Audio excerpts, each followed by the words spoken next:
Hey everybody, this is Morgan from the Warren County Library. Today, I'm going to be showing you how to make these cute little garden markers for your garden. These can be used whether your garden is in the ground, in pots, or if you have an herb garden growing. We're going to be breaking down this craft into two separate parts. The first part, we're going to be mixing together our ingredients to make our dough, and then we're going to be cutting out our templates. In the second part, we'll be decorating them and putting the words on the markers.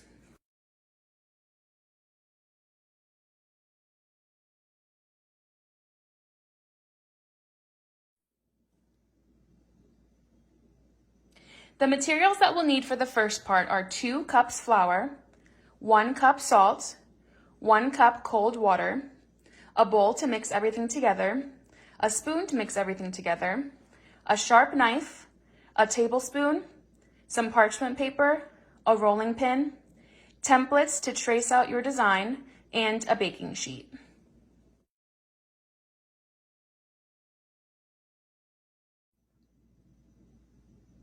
To start off, we're going to pour in our flour and our salt, and then mix them together.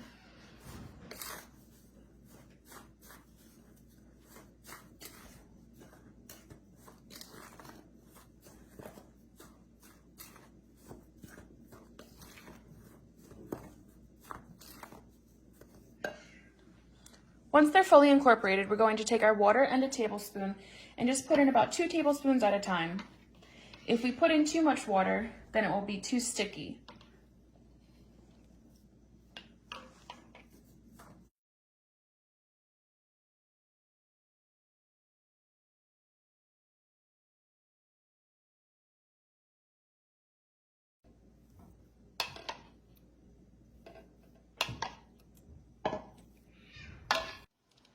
You'll know that your dough is ready when it resembles sugar cookie dough that you can buy from Acme or ShopRite.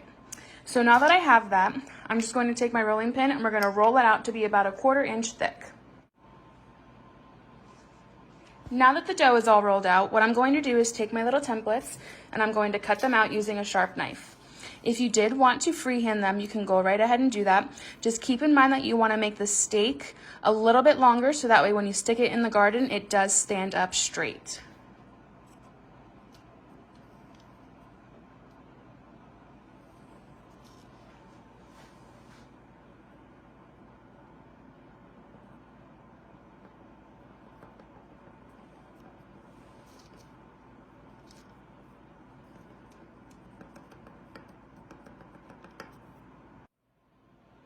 Once you've cut out all of your shapes and removed the excess dough, you can then transfer them to your baking sheet. Some of them might have a little bit of a rough edge, and what you can do is you can either try and smooth it out with your hands before you put them in the oven, or after they're done baking and cooling off, you can take a piece of sandpaper or a nail file and just smooth out the edges.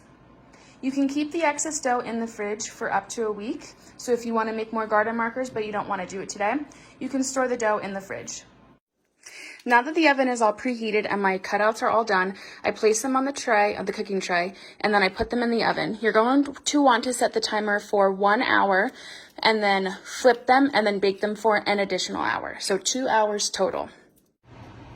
It has been an hour since I first put these in the oven, so I just took them out and I flipped them over.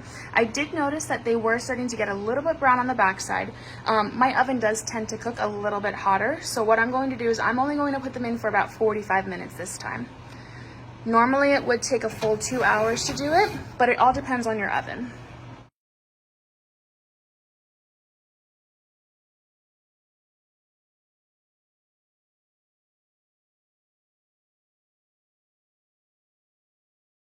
Now that our markers are done baking, it's time to move on to decorating. For decorating, we're going to need the markers, a color of paint for your base. I'm going to use white, paintbrushes, a pencil, an eraser, and then whatever you want to use to draw or write your words on. You can use either a black paint and a fine paintbrush, or you can use a Sharpie. And then you're also going to want a sealant. This one I purchased at Ace Hardware, but you could also look on Amazon or Home Depot or Lowe's. You just want to make sure that your sealant is okay for outdoor use because it's going to prevent the markers from disintegrating in the rain.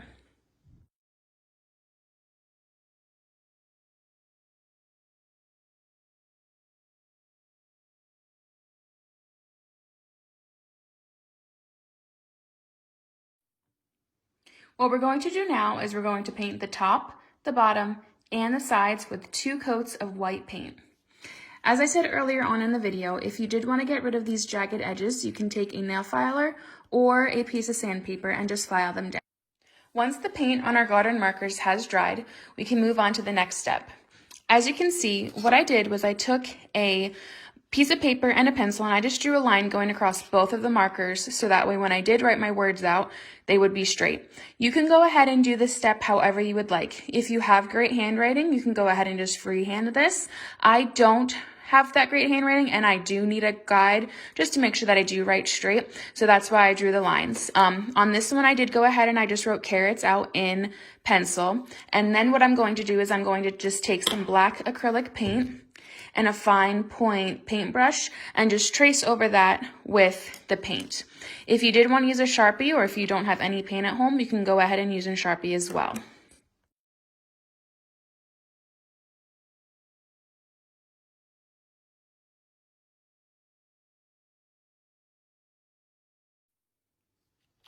So with this one, what I did was I painted over it with the paint and the fine brush, and this one I did with Sharpie. On the C, I did jerk my hand because my dog barked, so I did have a little bump, but what I did was I just took a little bit of white paint and another fine tooth or paintbrush, and I just painted over the little mistake, and then I'm going to do the same thing for this one as well, just to clean it up a bit.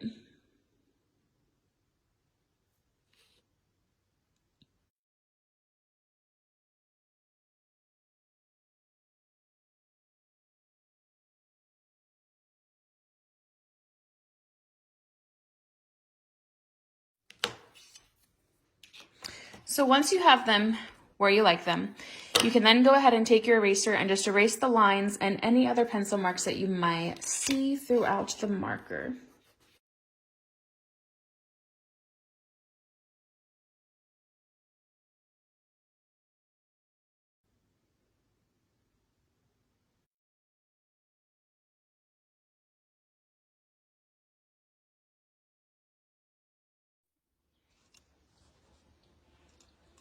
I went ahead and I just made a few more garden markers so that way I can spray them all at once and I won't have to go back multiple times.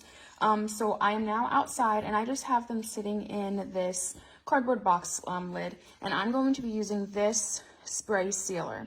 Now you want to make sure that you have a sealer that is good for outdoors, and what I'm going to do with this is I'm going to do multiple coats. So I will probably do around 5 or 6 coats of this. So it will take a while to dry just because you do want to make sure that everything is completely dry before you put another coat on. So it will take a day or two in order to put all the proper coats on, but once you do, it will be good enough to sit in the wet soil, and if any rain falls, it shouldn't disrupt the garden markers at all. Now what you want to do is you're going to do a light coat on the top, and you want to make sure that you do get the sides. If you don't get the sides and you only do the top and the bottom, then rain will still be able to get in and it will ruin your markers. So I'm going to do a light coat.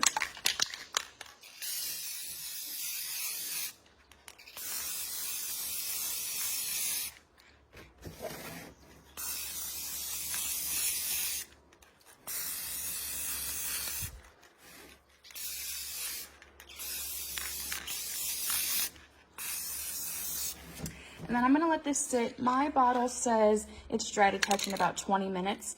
So I'm going to let this sit for a little bit, and then I'll come back and I'll flip them over, and then I'll just keep going back and forth until I have the amount of coats that I want on it. And then in between each coat, I will also go around and spray the sides. If you do use Sharpie on your garden markers, you want to make sure that you spray a few inches away. If you get too close, then it will make the markers bleed. All right, so it is a little bit later, so what I'm going to do is I'm just going to flip them over.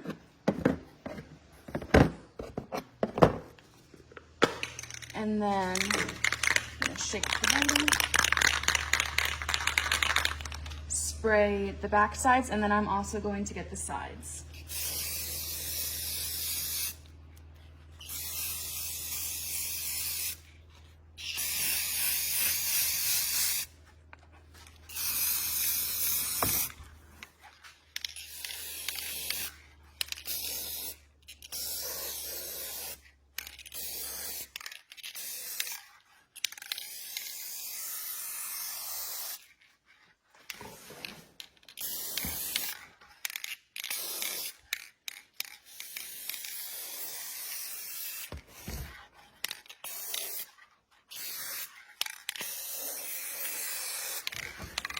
All right, so I'll probably let these dry for about an hour, and then I'm just going to keep continuing this rotation until I have about 5 or 6 coats on them.